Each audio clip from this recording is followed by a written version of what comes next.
വണ്ടിക്ക് പറ്റിയോ?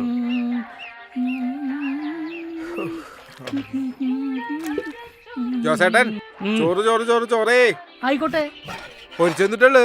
നല്ല നെയ്മീൻ പൊരിച്ചിട്ടുണ്ട്. പക്ഷെ നീ മത്തിയില് കഴിക്കുള്ളൂ. സാരിലല്ലോ ലോങ് കിട്ടിയതല്ലേ, ഇന്ന് നെയ്മീൻ അടിക്കാം.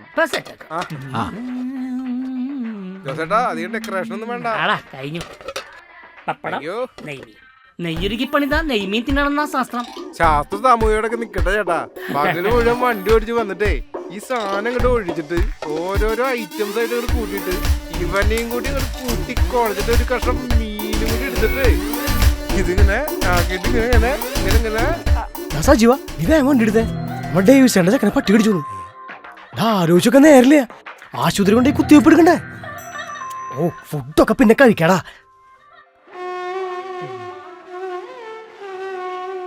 ഈ കുട്ടിയുടെ മുറിവ് എങ്ങനെയാ? വലുതാണോ? മുറിവ് അത്ര വലുതൊന്നല്ല.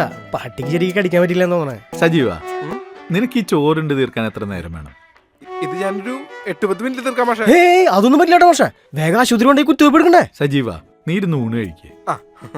രാജ, ഒരാളെ നായ കടിച്ച അപ്പൊ തന്നെ ആ മുറിവ് റണ്ണിങ് വാട്ടറിൽ, അതായത് ഈ പൈപ്പിൽ നിന്നൊക്കെ വരുന്ന വെള്ളം ഉണ്ടല്ലോ, അതില് 15 മിനിറ്റ് നന്നായി സോപ്പിട്ട് കഴുകണം.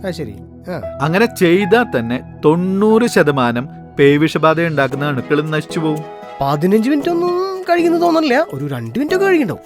അതുപോലെ കൃത്യം 15 മിനിറ്റ് തന്നെ കഴുകണം. അതിപ്പോ 14 16 ആയാലും കുഴപ്പമൊന്നുമില്ല. പക്ഷെ മുറിവിൽ തന്നെ കൃത്യം ഒഴുകുന്ന വെള്ളത്തിൽ സോപ്പിട്ട് നന്നായി കഴുകണം. അല്ല അപ്പൊ കുത്തിവെപ്പ് എടുക്കാൻ വൈകില്ലേ? അത് പ്രശ്നമില്ലേ? കുത്തിവെപ്പ് എന്തായാലും എടുക്കണം. പക്ഷെ ഇത് പാമ്പ് അടിക്കുന്ന പോലെയല്ല. ഇതിന് 15 മിനിറ്റ് മുറിവില് നന്നായി സോപ്പിട്ട് കഴുകിയിട്ട് ആശുപത്രി കൊണ്ടുപോയാൽ മതി. ആണാ? എന്നാ ഞാൻ പോയിട്ട് സാറിന്റെ കാര്യം പറഞ്ഞിട്ട് വരാം. സജീവ, നീ ഊണൊക്കെ കഴിച്ച് സമാധാനമായിട്ട് വണ്ടി എടുത്തോണ്ട് വന്നാ മതി. പിന്നെ രാജ, വലിയ മുറിവാണ്, ചോര നന്നായിട്ട് പോകുന്നുണ്ടെങ്കിൽ എത്രയും പെട്ടെന്ന് ആശുപത്രി കൊണ്ടുപോകും. പിന്നെ ഈ മുറിവിൽ മഞ്ഞപ്പൊടി പൊത്തിവെക്കുക, കാപ്പിപ്പൊടി പൊത്തിവെക്കുക, ഇമാതിരി പരിപാടി ചെയ്യരുതെന്ന് പറയാം. അത് ഞാൻ